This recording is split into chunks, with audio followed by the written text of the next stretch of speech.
মাথাদের ধরতে হবে, সিবিআইকে লিখিতভাবে বলছে সিপিআইএম এর সমাবেশ। খবরে আসছে বিস্তারিত। আরজিকর কাণ্ডে বিচারের দাবি সিবিআইকে লিখিতভাবে দিচ্ছে প্রতিনিধি দল। বৃহস্পতিবার দুপুরে সিবিআই দপ্তর সল্টলেকে সিজিও কমপ্লেক্সের সামনে চলছে বিক্ষোভ সভা। সিপিআইএম রাজ্য সম্পাদক মোহাম্মদ সেলিম বলেছেন, আমরা এখানে বিচার চাইতে এসেছি।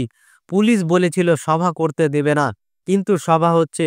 আমরা গিয়ে কোনো ডেপুটেশন দেব না, তদন্তকারী আধিকারিককে এসে ডেপুটেশন নিয়ে যেতে হবে। সিবিআই এর কাছে বক্তব্য সমাবেশে পড়ে শোনালেন সিপিআইএম কেন্দ্রীয় কমিটির সদস্য শ্রীদীপ ভট্টাচার্য। দাবি করা হয়েছে যে স্বাস্থ্য দুর্নীতিতে যারা যুক্ত তাদের গ্রেপ্তার করতে হবে। আরজিকর দ্রুত তদন্ত করতে হবে, সব অভিযুক্তকে গ্রেপ্তার করতে হবে।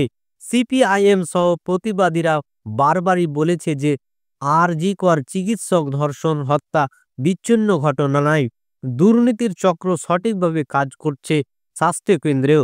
তার সঙ্গে যুক্ত তৃণমূল কংগ্রেস। রাজনৈতিক মদতে চুপ করিয়ে রাখার জন্য চলছে থ্রেট কালচার। এই দুর্নীতি দুষ্কৃতী চক্রই হত্যা করেছে চিকিৎসককে।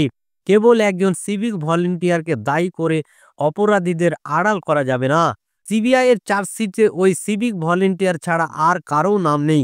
অথচ কেন্দ্রীয় তদন্ত সংস্থায় সুপ্রিম কোর্টের শুনানিতে জানিয়েছিল যে খুনের জায়গা বদলে দেওয়া হয়েছে, তথ্য প্রমাণ লোপাট করা হয়েছে। প্রশ্ন উঠেছে, তাহলে হত্যার মামলায় তথ্য প্রমাণ লোপাটের দায়ী মাথাদের নাম নেই কেন?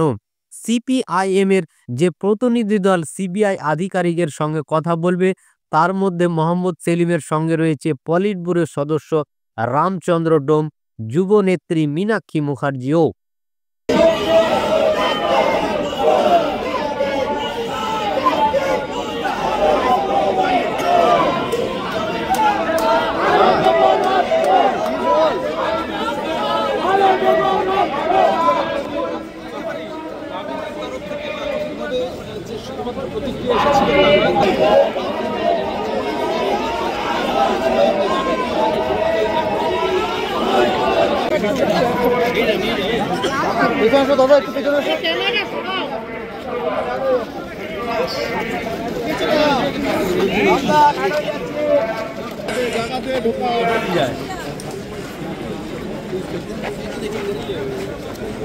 Excuse me, any officer present?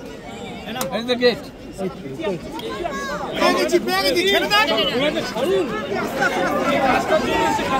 যাও যাও, গোপাল দা ধরো, গোপাল দা ধরো।